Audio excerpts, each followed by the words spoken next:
Hello friends, आप सब कैसे हैं। मेरा नाम है प्रफुल्ल कुमार। आज मैं एक नया वीडियो बना रहा हूं। इस वीडियो में मैं चीन के बारे में बातचीत करूंगा।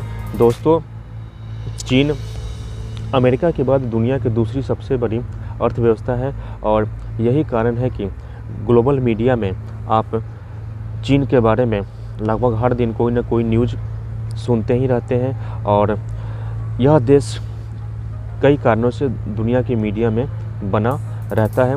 दोस्तों, चीन से एक बड़ी खबर सामने आ रही है।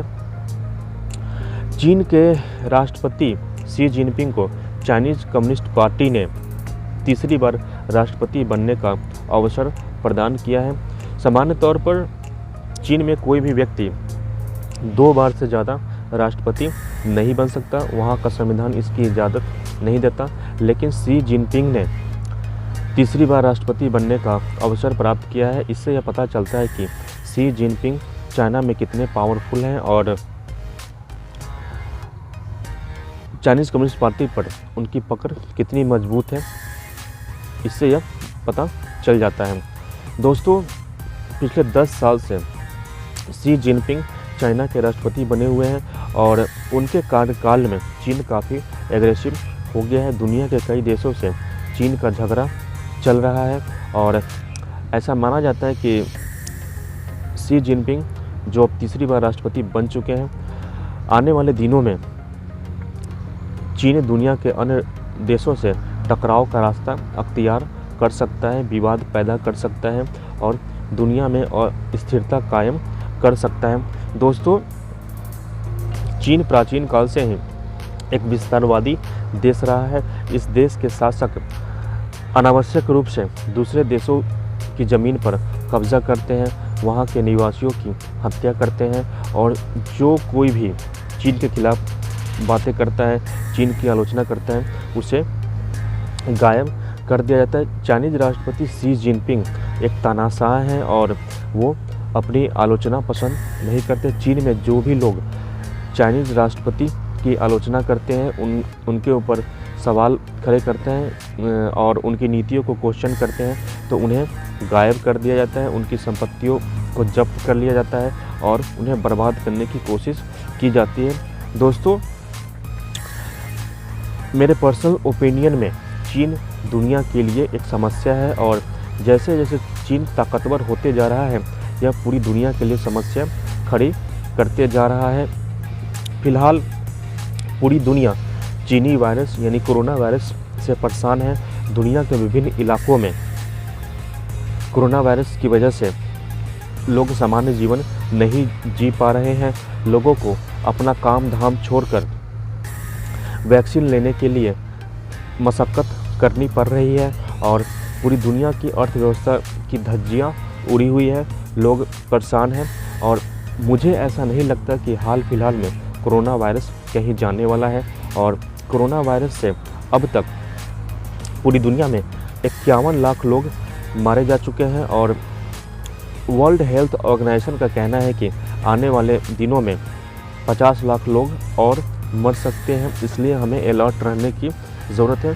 दोस्तों, चीन ने पूरी दुनिया को कई समस्याएं दी हैं और इन समस्याओं से दुनिया परेशान है। दोस्तों, चीन ने भारत के अक्साई चीन पर कब्ज़ा जमा रखा है और जम्मू कश्मीर का कुछ हिस्सा भी इसके कब्ज़े में है। इसी तरीके से चीन ने तिब्बत और सिकियांग पर कब्ज़ा जमा रखा है और वहाँ के अल्पसंख्यकों का दमन करता है। दोस्तों, चीन की आदत यह है कि यह समय समय पर दूसरे देशों की सीमाओं का अतिक्रमण करता है और वहाँ पर उसे अपनी सीमा बताता है। भारत में यह घुसपैठ करते रहता है। भारत के राज्य अरुणाचल प्रदेश और सिक्किम को चीन अपना राज्य बताता है और इन राज्यों में घुसपैठ करने की कोशिश करता है। इसी तरीके से चीन पूरी दुनिया में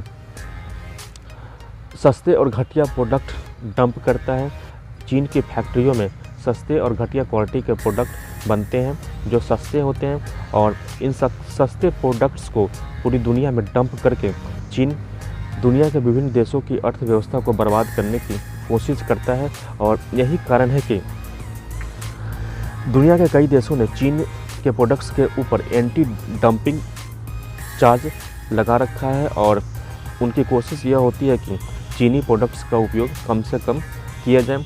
इसी तरीके से चीन ने ताइवान को धमकाने की रणनीति अपना रखी है। ताइवान एक छोटा सा देश है जो अपनी रक्षा कर रहा है, लेकिन चीन का कहना है कि ताइवान उसका भाग है और एक न एक दिन ताइवान को चीन में मिलना ही है।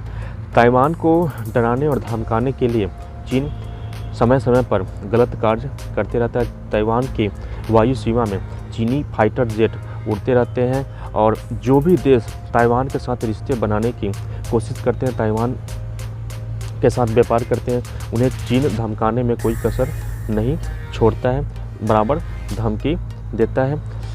चीन पूरे चीन सागर को, साउथ चाइना सी को अपने बाप की प्रॉपर्टी बताता है। यह कहता है कि south China sea belongs to China, यानी साउथ चाइना सी चीन का है। और जो भी देश चीन की इस बात का विरोध करते हैं, चीन उसे धमकाते रहता है। इसी तरीके से चीन अपने यहाँ रह रहे उइगर मुस्लिमों का दमन करता है। और मज़े की बात यह है कि पूरी दुनिया में मुसलमानों के अधिकारों की बात करने वाले बहुत सारे देश हैं, लेकिन कोई भी देश उइगर मुसलमानों के दमन पर बोलने की हिम्मत नहीं करता, क्योंकि वो देश चीन की सख्ती से डरते हैं और उन्हें चीन के खिलाफ नहीं बोला जाता। दोस्तों, चीन समय समय पर अपने पड़ोसी देशों को धमकाते रहता है और चीन की कोशिश यह होती है कि दुनिया के अन्य देशों को डरा धमका कर रखा जाए, उन्हें भयभीत किया जाए। दोस्तों, इसी तरीके से चीन की डिप्लोमेसी भी खतरनाक है। चीन एग्रेसिव डिप्लोमेसी करता है और चीनी राजनयिक गाली गलौज धमकी में इन्वॉल्व रहते हैं। इनके राजनयिक का बर्ताव बड़ा एग्रेसिव होता है। चीन जो है पूरी दुनिया को कर्ज के जाल में फंसा रहा है।